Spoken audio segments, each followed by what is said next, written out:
I want you to close your eyes. Mandatory. Close your eyes. The only thing I'm going to make everyone do. Choop. Close your eyes. Think about a successful project you've been involved in. It could even be like a church project. It could be anything, any project you worked on. What made it successful? Think of 2 or 3 things that made it really successful that you thought, this rocks. And do you know if the results you achieved continued after the project ended? Maybe it's still going on. Maybe you actually know that. Now think about a person you encountered in that project. Could be in a village, a town, or a partner agency. Would they know? And would they know the same things? Would they define success in the same way? Maybe, maybe not. So we'll return to this. You can open your eyes. We'll return to this in the discussion, which I'm really excited about. I often think, oh my gosh, I'm tired of hearing myself talk, but I'm really excited to hear your questions in the discussion. So I'm using US dollars. You'll see a little bit later, but I'm just focused on US dollars for right now. I didn't transfer it to Canadian, I'm sorry. So $5 trillion, according to the OECD, has been spent on foreign aid since 1945. This is not private sector, this is government-funded assistance. So given the private sector is at least this much, $10 trillion. $137 billion was spent in 2014 alone on development projects. But we're not sure if what we're doing is actually sustainable because less than 1% has ever been evaluated. We talk about sustainable development. I'm like, prove it. How sustainable is our development? How do we know? It could be phenomenally sustainable. It could be abysmally. But we don't go back, which is when I started this by consulting to USAID, and I was consulting to the head of M&E there for a year and a half, and it was fascinating. And I asked her at the end, I said, so who goes back? Because it's an interest I've had for a long time. And she said, well, I don't think anyone. Like, what? No one? No, that's not possible. So I started looking. Like, we've got so much to learn. How can we not go back? I've lived in villages all over the world. I've worked with them. I've talked to them. They're brilliant folks. Somebody has to be talking to them. Mind-boggling, folks. So sustainability. A friend of mine said, you have to define it. I'm like, oh, yeah.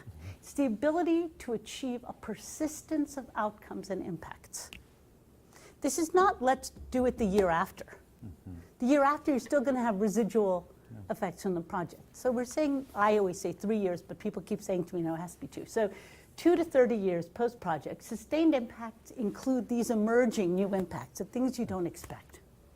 So I have to tell you, I and a couple of researchers that I've employed variously during this process, we found 370 publicly available. I've looked at about 4,000 documents. I have searched databases of major donors, of major multilateral banks, and 600 of them are desk studies. They didn't even go out. Mind-boggling, folks. The whole taxonomy about this. You know, some people say ex post, others say post-project, others say post-completion. I'll give you a staggering statistic. The World Bank, the Independent Evaluation Group, one of my researchers spent weeks and weeks looking into this. There were, out of 12,000 projects, the Independent Evaluation Group looks at about, I think, 7 to 10%. Out of those, we found 33 PPARs, which is their kind of post-project. So that alone is bad. Yeah. And then we looked at the methods. They looked at stakeholders. They would talk to stakeholders. I'm like, well, who the hell are these stakeholders? Like, what stakeholders? What does that mean? You're going to the capital city, you're going to go chat with the Ministry of Health? I mean, who are the stakeholders? 3. Count it, 3. It's a blog on the site. Yeah. 3 talk to participants in a methodologically clear way. Jeez. 3, and 2 of them were dismal failures. Oh my gosh. 1 1 was a roaring success. 3 people. They're like, oh yes, we use very defensible methods. I went to meet with the head of the World Bank, M&E, AEG group. I'm like, what, really? It's like, no, that's really not true. We just don't write up the methods. I'm like, okay. So who leads? So JICA, the Japanese, phenomenal. They have 200 of these on their website. I mean, granted, they're not as methodologically robust as one would wish, but they're not bad, right? I mean, they are the only ones. And now, granted, one of the most important questions I have is what did they learn from them, right? I haven't found anyone at JICA to tell me what they actually learned, but at least they're doing them, for Pete's sake. They're part of their project cycle. Thank goodness, right? OECD has at least 200 on their site, right? Granted, that's from, and it will take many more Jindras out there to look at every single one, but that our post-project did not just final evaluations that call themselves post-projects, they actually went back 2 to more years later. Not all of them talked to participants. I mean, there's just caveat after caveat, but at least they've done them. Although the EU, I've got to tell you, I found 3. All in transport, right? The European Commission. So, I mean, the degree to which this is rare is mind-boggling. So, European Commission, AusAid, African Development Bank, although there are 4. The whole African Development Bank has done 4 publicly available post-projects. 8 European NGOs, 7 US NGOs have done at least 1. Now, nota bene, I've had people come up to me after evaluation conferences and say, oh yes, we've done a few, but we can't tell anyone the results. A huge American international NGO actually said, we're only doing these internally. I'm like, well, hallelujah, as long as you're learning. Yeah. Don't tell us how bad it is, but learn from it. Right? One of them said to me, another huge one that actually has done one, I'm like, when are you going to do another? They said, we're looking for a really successful project to do one on. Listen to that. Listen to what this says about our industry.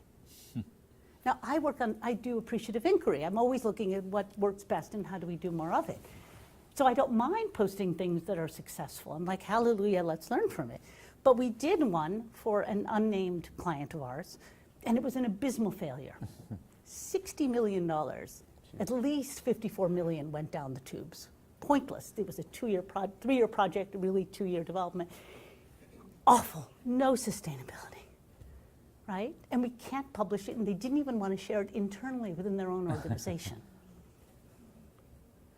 Right, what does this say about the trillions that we're spending, right? Our participants deserve better. Okay, so I'll stop preaching here. So, so in USAID's repository, 12 post-projects have been done in between 25 and 30 years. I've already talked about this. I have to tell you guys, CETA has done none. I spent a day looking in preparation of this. I couldn't find one. I found a paragraph in one report for Mali. Wow. One paragraph. Doesn't mean they're not done internally, but they're not telling anyone what they're finding, which I was sort of flabbergasted. I used to have one for Peru, but I really looked at it deeply, and it turns out they only went back 6 months after a final evaluation and said, this is post-project, there's just so many things to talk about there. IDB, 16 ex-posts, 1 is public. MCC, 1 ex-post that's publicly available. I have a screenshot of their website. 5 are not accessible. 6 are listed. 1 is accessible, and we only get the executive summary. Guys, seriously? This can't be real. I keep thinking I'm just not looking in the right places. I've been looking in them for a long time, 4 years now. Community voices are rarely elicited, pre-funding. The reasons why I think we're so scared to evaluate is that donors create the requests for proposals, the RFAs, the RFPs. They don't design with those implementing that are going to be sustaining these things as our partners. So how could they sustain something Anyway, we'll talk about it later. So donor requests are rarely informed. Our feedback loops from locals, that's one of the exciting thing, adaptive management, feedback loops during implementation will increase the propensity to not end up like this tractor. And so for me to not evaluate sustainability shortchanges the communities which have entrusted us to improve their lives. We can waste resources further obligated, and as the seminal book, Time to Listen, you should really get it if you haven't, it diminishes country ownership. Have to have the time to listen. Have to make the time to listen. They went to talk to 6,000 aid recipients, many of whom are very, very grateful. But they said, you're doing this to us, you're not doing this with us.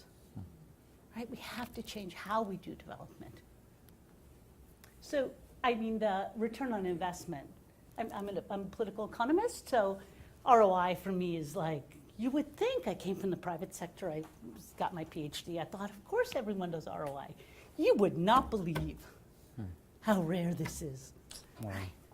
So the EU, these handful, these 3 transport projects, they have 1.4 trillion spent since 2000. These are, people don't believe me when I say statistics like this, but I promise you it's true. I spent vast amounts of time looking into this. USA, these 280 billion. And only 12, they used to have more projects in the 80s, in the 70s. They did a lot. They did I think 60 or so. But things change in 25 years, right? MCC, 10 billion. 14 years they've been working, all these compacts. They have one publicly available one, right? No wonder our local participants feel rather dejected. So, what did they expect from their investment? We don't even know what return on investment they expect from their time, their effort, their energy. It's really, again, just mind-boggling. We don't ask. So, for me, the ROI of doing these sustained and emerging impact evaluations, SEIEs, is they cost fractions of the project's investments. And I'm absolutely convinced that learning may increase efficiencies, success rates, once priorities are realigned to focus on sustained impact, not on a very narrow definition of what impact is while we're there to ensure that things are successful so we get more money, so, it churns over.